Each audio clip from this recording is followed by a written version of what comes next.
There is a conversation happening inside you right now. You didn't start it, didn't choose the voice, didn't write the script, but it is running beneath every thought, every decision, and it is the most consequential conversation of your life.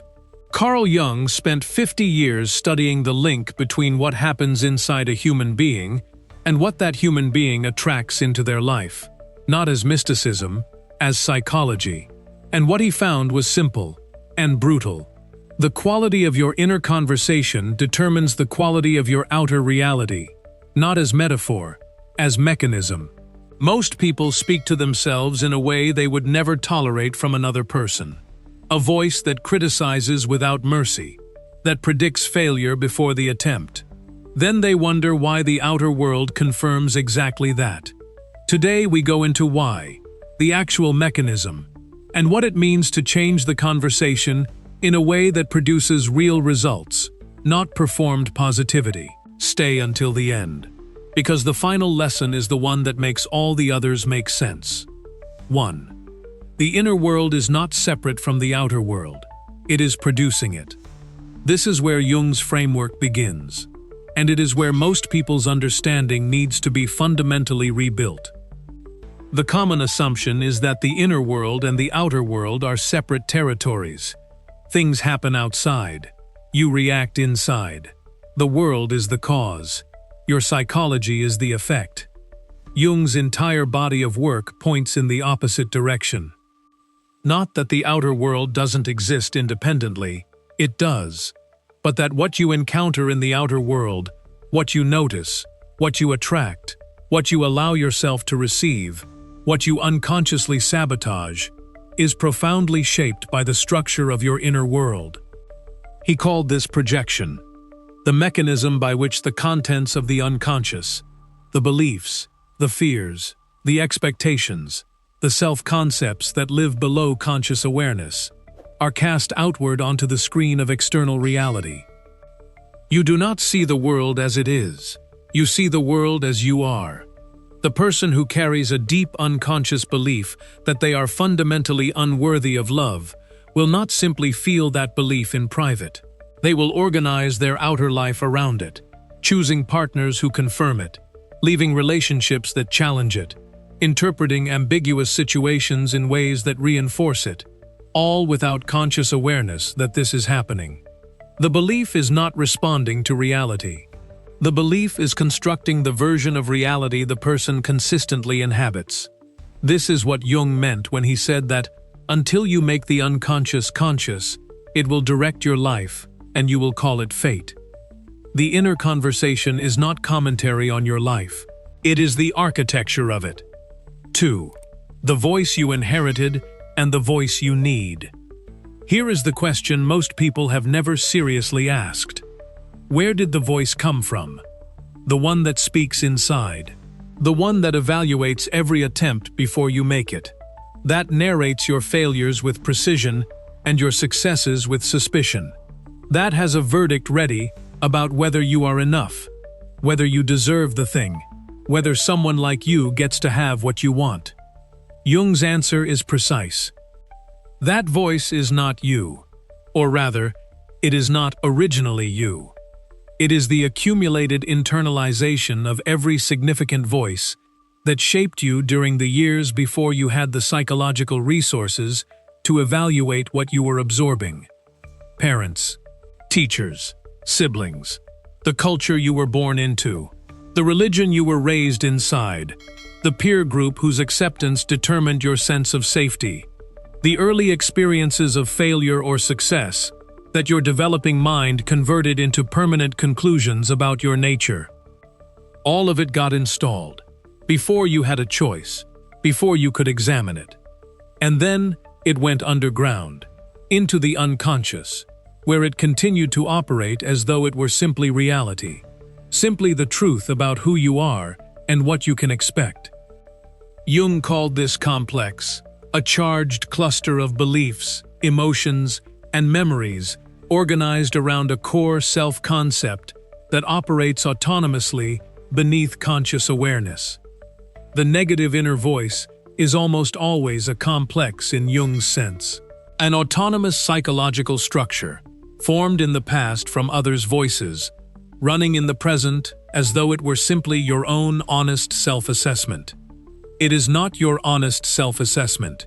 It is an old installation that has never been examined.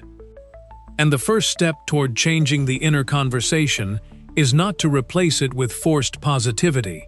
It is to recognize that the voice you have been taking as truth is not truth.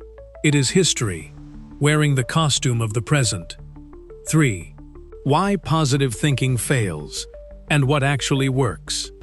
This is the part that separates Jung's framework from everything the self-help industry has built on a misunderstanding of it. The common prescription for negative self-talk is replacement. Catch the negative thought. Replace it with a positive one. Repeat until the positive one takes hold. Jung would recognize this immediately as a surface operation that leaves the actual problem completely untouched. Because the negative belief is not living in the conscious mind where you can simply replace it. It is living in the unconscious, in the complex, where it operates beneath the reach of conscious substitution. What happens when you paste a positive affirmation over an unconscious negative belief? The unconscious belief remains unchanged, still operating. The positive affirmation sits on top of it, like a coat of paint over a cracked wall. And below the surface, the structure continues to shape everything, while you wonder why the affirmations aren't working. Worse, and Jung's clinical observation on this is important, the unconscious frequently responds to forced positivity with what he called enantiodromia, the tendency of things pushed to an extreme to flip into their opposite. The person who aggressively insists on positive thinking, who refuses to acknowledge the shadow material beneath it, often finds that the suppressed negative erupts with increased force. In dreams, in physical symptoms, in sudden mood collapses, in the self-sabotage that appears just when things were going well. What actually works, what Jung's framework points toward, is something more demanding and more honest than replacement. It is integration. Not replacing the dark voice with a light one, but understanding where the dark voice came from, what wound it is organized around, what it is trying to protect, and through that understanding, gradually withdrawing the unconscious authority you have been giving it, not fighting it, not suppressing it, not pasting over it, seeing it clearly, for what it actually is, for the first time, and in being seen clearly, in being recognized as a historical installation rather than a present truth, it begins, slowly, to lose its grip. 4. The shadow and what you are refusing to own. Now we arrive at the part of Jung's framework that most people find most uncomfortable, and therefore most necessary. The shadow, Jung's term for everything you have decided you are not, does not simply create problems in your relationships and your self-image. It directly limits what you can attract and receive. Here is the mechanism. When you refuse to own a quality in yourself, power, ambition, sexuality, anger, desire for recognition, you do not simply lack that quality. You become organized against it. The person who has completely rejected their own ambition, who has decided that wanting things for themselves is selfish, greedy, unworthy of who they are, does not simply feel neutral about success. They unconsciously push it away. They self-sabotage at the moment of breakthrough. They minimize their accomplishments before anyone else can. They choose situations that cap their own growth. They feel inexplicable discomfort when things start going too well. And they often have no conscious awareness that any of this is happening. They experience it as bad luck, as circumstances conspiring against them, as just the way things work out for people like them. It is not luck. It is the shadow in operation. The quality you refuse to own is now running autonomously, pushing away exactly what you consciously say you want. This is why speaking to yourself differently cannot simply be a matter of the words you choose. Before the words can do anything real, The shadow material they are bumping against must be examined. What do you most want that you simultaneously believe you should not want? What success feels somehow wrong to you, somehow incompatible with who you are supposed to be? What would you have to become, or admit about yourself, in order to have the thing you desire? The answer to that last question almost always reveals the shadow material that is blocking the path. And the integration of that material, the honest, courageous acknowledgement that you contain what you have been refusing, is what creates space for what you desire to actually arrive and stay. 5. The self, the voice that was always there. Beneath all of this, beneath the inherited complex, beneath the shadow, beneath the performed positivity and the suppressed darkness, Jung described something else. Something he spent his entire career trying to point at, with enough precision that it could be genuinely heard. He called it the self, with a capital S, to distinguish it from the small self of ordinary ego consciousness. The self, in Jung's framework, is not the identity you have constructed through your history. It is the organizing center of the total psyche, conscious and unconscious together. The deepest layer of who you are. The part that knows, even when the ego is confused. The part that moves toward wholeness, even when the conscious mind is resisting. And the self, Jung observed consistently, across thousands of clinical cases and his own inner experience, communicates.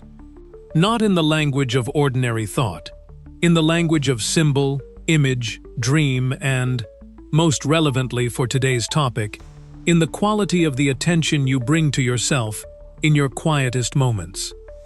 When you speak to yourself with genuine respect, not performed respect, not affirmations pasted over self-contempt, but the actual, earned recognition of your own depth and your own worth, you are not simply changing your mood. You are opening a channel to the self. And the self, the part of you that is already oriented toward your fullest expression, already moving toward the wholeness Jung called individuation, responds to that channel with something remarkable. Clarity, direction, the sudden knowing of what to do next that arrives not through analysis, but through something quieter and more certain than analysis. The desire that aligns with your actual nature, rather than with what you have been told to want. The opportunity you can suddenly see because you are no longer organized around the belief that you don't deserve it. This is not mysticism. This is the psychology of becoming available, through genuine inner work, to what was always already trying to reach you. 6. What the inner conversation must actually contain. Now we arrive at the practical center of everything we have covered. Not affirmations, not techniques, not scripts to repeat in the mirror. The specific qualities that the inner conversation must carry, based on Jung's framework, in order to produce the outer results most people are trying to force through surface-level methods. Quality 1. It must be honest before it is positive. The inner conversation that produces real results is not the one that insists everything is fine. It is the one that can look clearly at what is, including what is difficult, what is incomplete, what has failed, without collapsing into the conclusion that this is permanent or defining.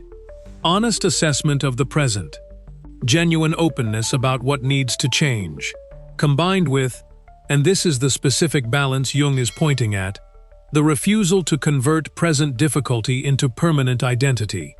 I am struggling right now is honest and workable. I am someone who always struggles is a complex masquerading as observation. Quality 2. It must address you as someone worth addressing. This sounds simple. It is not. Pay attention to the tone your inner voice uses. Not just the content, the tone. Does it speak to you the way you would speak to someone you respect? With basic dignity, with the assumption of capability, with the patience you would give to someone whose success you genuinely wanted? Or does it speak to you the way you would never dare speak to another person? Most people, if they listened honestly to their inner voice for a single day, would be shocked by the contempt it carries. Contempt they would not tolerate from anyone outside, but that they accept, without question, from themselves. The quality of respect in the inner voice is not a nicety. It is a signal to the unconscious about what you believe you deserve, and the unconscious, as Jung understood it, takes that signal as instruction. Quality 3. It must speak in possibility without denying reality. Not "I am already successful" when you are not. Not everything is working out when it clearly isn't. But, and this is the precise distinction, the absence of current evidence is not evidence of permanent impossibility. The inner conversation that creates movement is the one that holds both things simultaneously. This is genuinely difficult right now, and I am genuinely capable of more than this moment reflects. Not choosing between honesty and possibility, insisting on both. Quality 4. It must be patient with the timeline. Jung's process of individuation, of becoming who you fully are, does not move on the timeline that ego consciousness prefers. It moves on the timeline of genuine development, which is slower, less linear, more confusing in the middle than the beginning or end. The inner conversation that is constantly comparing your current position to where you think you should be by now, and finding you inadequate in the comparison, is not motivating you. It is depleting you, consuming the energy that genuine development requires in the service of an anxiety that produces nothing. The inner conversation must include, somewhere in it, the patience of someone who understands that real things take the time they take. Quality 5. It must claim what it actually wants. This is the most radical shift Jung's framework demands. Not the performed want, not the socially acceptable want, not the thing you have convinced yourself you want because it fits the identity you are maintaining. The actual, honest, sometimes uncomfortable thing you want, named clearly, inside, where only you can hear it. Because the unconscious, which is what the universe is responding to in Jung's framework, is not listening to your performed preferences. It is listening to what you actually carry. And until what you carry matches what you claim to want, the signal going into the depth is distorted, and the response that comes back reflects the distortion, not the desire.